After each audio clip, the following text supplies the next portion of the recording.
বাংলাদেশের ক্রিকেট টিমকে কিছু বলার নাই। ওডিআইতে প্রথম সুপার ওভার এবং সেখানে ওয়েস্ট ইন্ডিজের কাছে হেরে গেছে। ওয়েস্ট ইন্ডিজ 10 রান করেছে, 11 রানের টার্গেট। মানে বাংলাদেশকে আকিল হোসেন হচ্ছে জিতাই দেবে, ওয়াইড নো বল দিয়া অত্যাচার করে লাইছে, কিন্তু সেই ম্যাচটাও জিততে পারলো না। এবং দেখেন লাস্ট ওভারে যে 6 রান দরকার, 5 রান দরকার 6 বলে, সেটা কিন্তু ট্যাকেল দিয়ে দিচ্ছে সাইফ হাসান। জাস্ট ক্যাচটা দৌড়ায় গেছিস, ভালো কথা, ক্যাচটা শেষ পর্যন্ত ধরতে পারস না, সাথে সাথে রান আউট কর, সেটাও না। মানে সোহাইনা, তারপর সৌম্য সরকার কি করছে দেখেন, মানে ড্যারেন সামে বারবার লেগ সাইডে পুরা ব্লক করে দিছে। ভাই আমি বুঝলাম না, সব লেগ সাইডে 6 মারতে যায়, স্ট্রেইট একটা 6 মারার চেষ্টা করে নাই, স্ট্রেইট একটা ছক্কা মারার চেষ্টা করে নাই। অফসাইডে কি তোরা খেলতে পারস না? সোয়াইন্যাস, মানে কি বলবো, সোয়াইনের কথা বাদ, সৌম্য সরকার একজন ওপেনার, অভিজ্ঞ ব্যাটসম্যান। ওই যে সাকিব আল হাসান একবার বলছিল যে মিরপুরে যদি কেউ টানা অনেকগুলো ম্যাচ খেলে তার কেরিয়ার শেষ হয়ে যেতে পারে।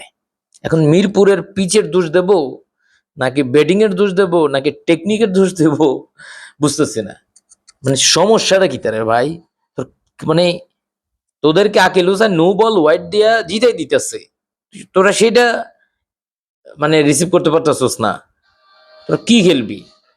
যাই হোক বন্ধুরা, আপনারা কেমন দেখেছেন ম্যাচ সেটা কমেন্টে জানাবেন। বাংলাদেশ একদম জিতা ম্যাচ হাইরে আসলো, এবং সেই হোপকে ক্রেডিট দিতে হবে। সে একদম লাস্ট পর্যন্ত থেকে যেভাবে ম্যাচটাকে একদম ফিনিশিং পর্যায়ে নিয়ে আসছে, যদিও তারা ম্যাচটা জিততো, কিন্তু শেষ পর্যন্ত তারা সুপার ওভার লাগায় তারপর ম্যাচ জিতছে।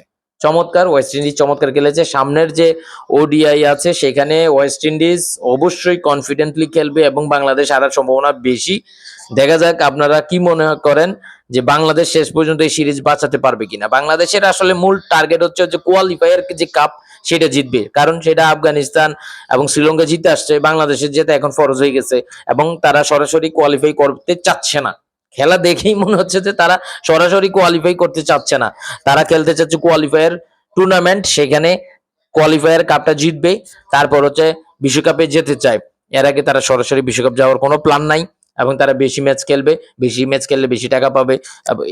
এটাই তো তাদের ইকুয়েশন নাকি? তবে সাইফ সাইফ ক্যাচ ধরলো, আসলে কি বলবো, আসলে কি বলবেন আপনি? কিছু বলার আছে? আমার কাছে মনে হচ্ছে এখানে কিছুই বলার নাই। এটা আসলে মিরপুর, সোহান সরকার, তোরা ভালো থাক।